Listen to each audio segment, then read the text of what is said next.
Alright, welcome back to another video, guys. It's been a while. I finished watching What If Season 2, and I can't lie, I was sort of disappointed with the season, but then it hit me. I don't think that this is a show worth viewing with the same lens as you would a Marvel movie or any other movie for that matter. And the reason is because it's an anthology series, which means like the episodes are connected. Are not connected. And in this case, in What If's case, it kind of is an anthology series because there is still an overarching plot and it all connects, but that's the problem for What If. So let's take like a look at Black Mirror, for example. It is also an anthology series on Netflix with a fantastic first 3 seasons, and I suggest you watch it.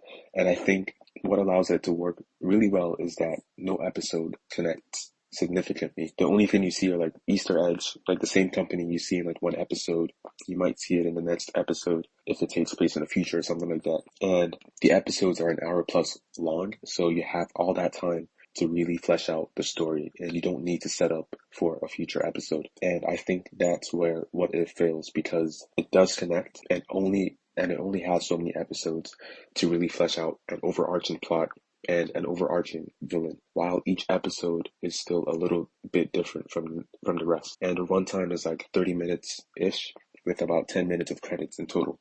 So you don't have a lot of time to really write it properly or flesh it out 100%. So it feels rushed. And that's what led me to the conclusion that you can't view the show and critique it the same way that you would other anthology series that do not connect in any way and that have longer runtimes to properly flesh out their story. And you might as well base your rankings off of enjoyability strictly because they're not the same thing. And for that, here are my rankings of the episodes from best to worst. So actually, I'm gonna start from worst to best. So the worst one on my list is the Happy Hogan episode 3. If Happy Hogan Stole Christmas or something like that. It's just like a throwaway episode in my opinion. It was not that fun or funny. It was something different, that's for sure. But like, yeah, I don't have that much to say about it. The next one on the list is episode 4, Iron Man and Grandmaster. It's between that or episode 1 with Nebula.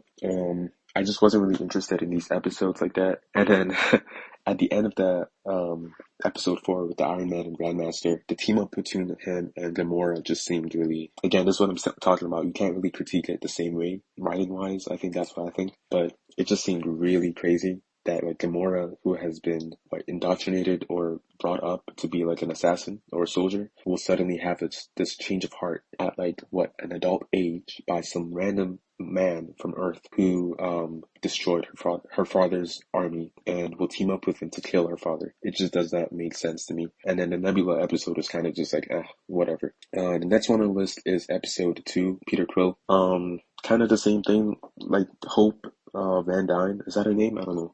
Hope Van Dyne giving Peter Quill the recording cassette from her mother was just like, bruh, like what are you doing right now? What are we doing? And then what else? Yeah, I just wasn't that interested in this episode. It wasn't that fun compared to the other ones.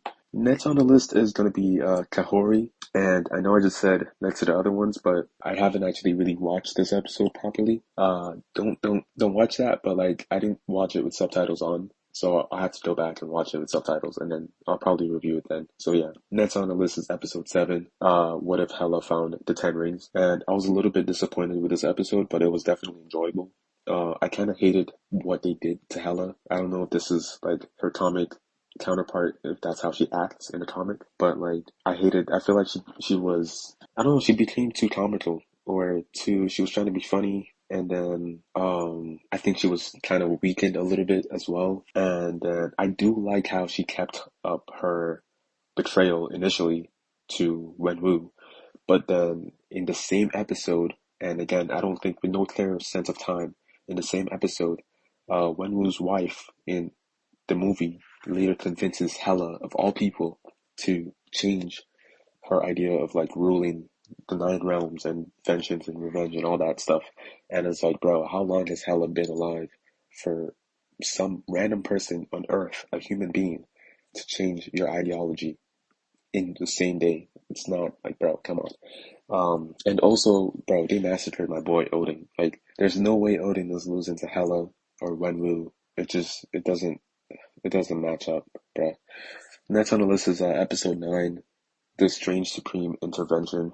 Um, I hated this episode, if I'm being real with you. This is what I'm saying, it just seemed rushed.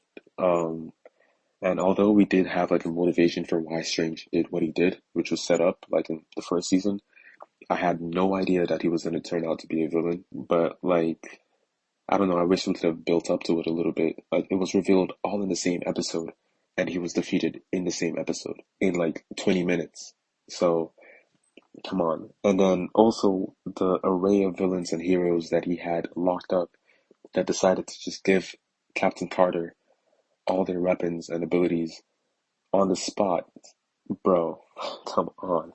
That is that was just crazy to me. Next on the list is episode 5, Captain Carter and the Hydra Stomper.